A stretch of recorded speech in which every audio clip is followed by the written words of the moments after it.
Maka istri dalam Islam mestinya di rumah. Tugas perempuan di rumah. Gaji tertinggi bagi perempuan bukan uang, bukan tunjangan, bukan duit. Gaji tertingginya adalah anak yang soleh, bukan somat. Prestasi perempuan yang tertinggi bukan Grammy Award. Prestasi perempuan yang tertinggi bukan dinobatkan sebagai perempuan terkuat di dunia. Prestasi perempuan yang tertinggi adalah jannah, surga. Tapi, jangan gara-gara ini, jangan ceramah ini dipotong. Besok semua karyawan PEMA yang perempuan mengundurkan diri.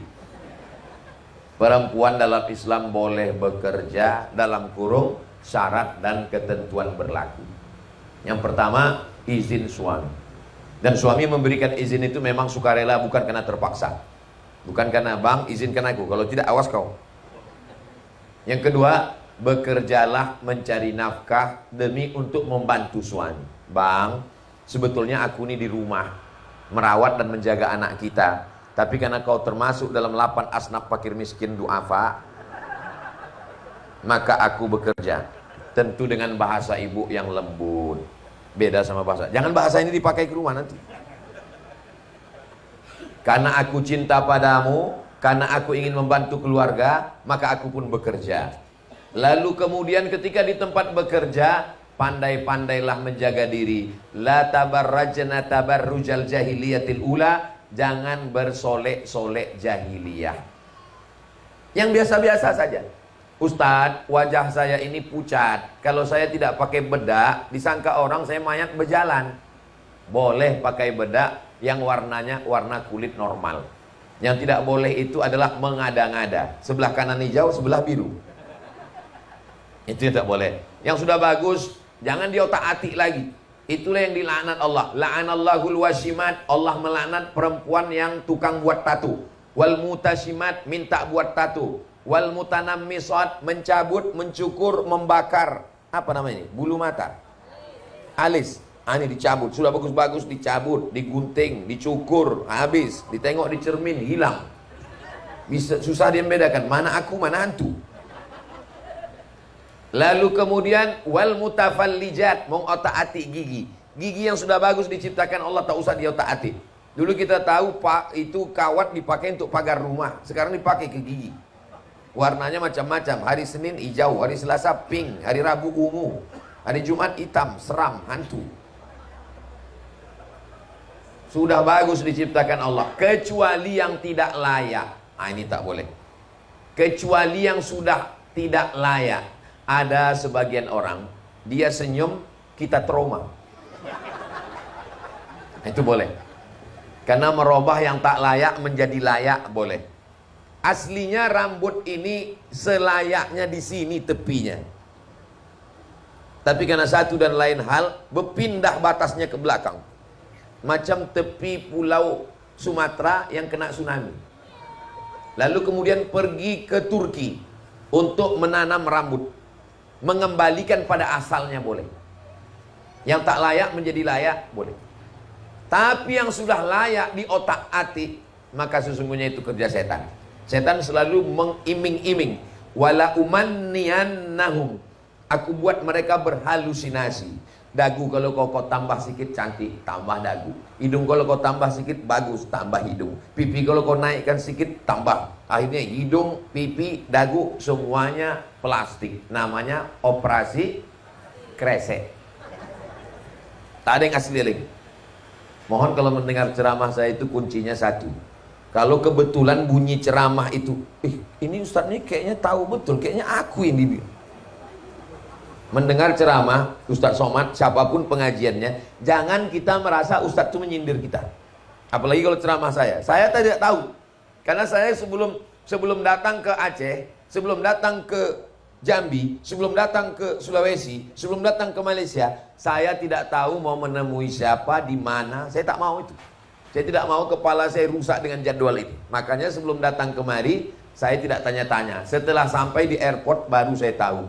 Pagi ini baru saya tahu bahwa tadi saya tanya, kita mau kemana nih Tengku Nazar? Kita mau ke PT PEMA, Pembangunan Aceh. Oh, jadi saya tak tahu. Saya tidak pernah tanya bagaimana karyawannya, apakah sudah operasi plastik. Tak tahu saya, tak tahu menahu saya. Yang penting saya sampaikan apa yang saya pikirkan. Supaya jamaah jangan menyangka saya menyindir. Kunci mendengar ceramah Ustadz Somad itu satu, jangan tersinggung. Karena beberapa jamaah yang tersinggung pulang meninggal. Saya hanya menyampaikan apa yang saya baca dalam Quran, apa yang ada dalam hadis, apa yang dikatakan ulama. Tujuan saya supaya kita hidup ini sesuai tuntunan ajaran agama Islam, supaya kita istiqomah, matinya husnul khotimah insyaallah. Jadi tentang masalah perempuan bekerja, silakanlah ikuti syarat dan ketentuan ini. Tidak bersolek-solek jahiliyah, biasa-biasa saja. Lalu kemudian la yakhluwanna rajulun ma'amra'atin illa ma'adhi mahramin. Jangan berdua-duaan. Masuk jam 8 pagi, pulang jam 4 sore. 9, 10, 11, 12, 1, 2, 3, 4. 8 jam dengan laki orang, 2 jam dengan laki sendiri.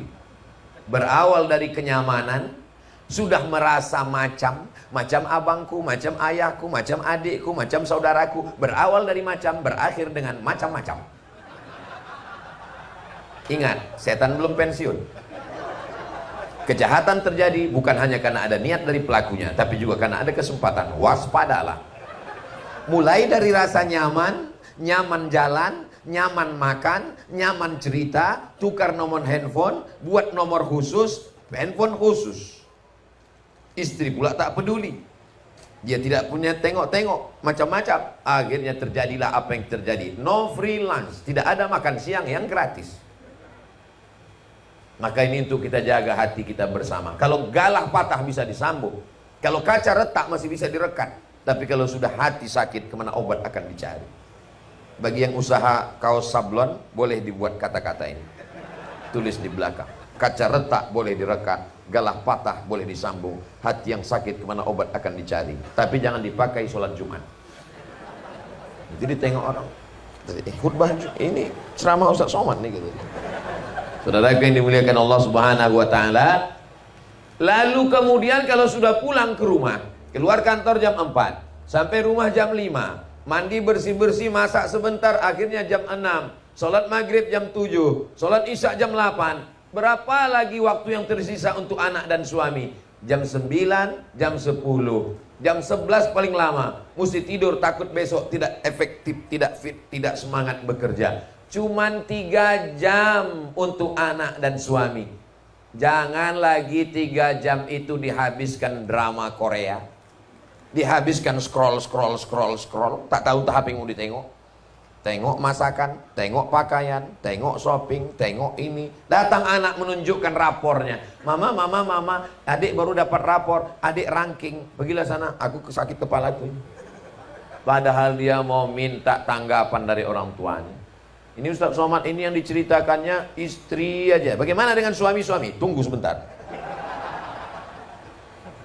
Kalian adalah perempuan. Mungkin di rumah sudah ada pembantu, asisten rumah tangga, ART namanya. Dia kan bisa masak Pak Ustaz. Masakan sudah dimasakkan. Nah, teh sudah dibuatkan. Kopi sudah diadukkan. Gulai sudah disiapkan. Memang cabai, bawang, tomatnya sama, tapi rasanya beda, Besti. Beda antara yang kau masakan.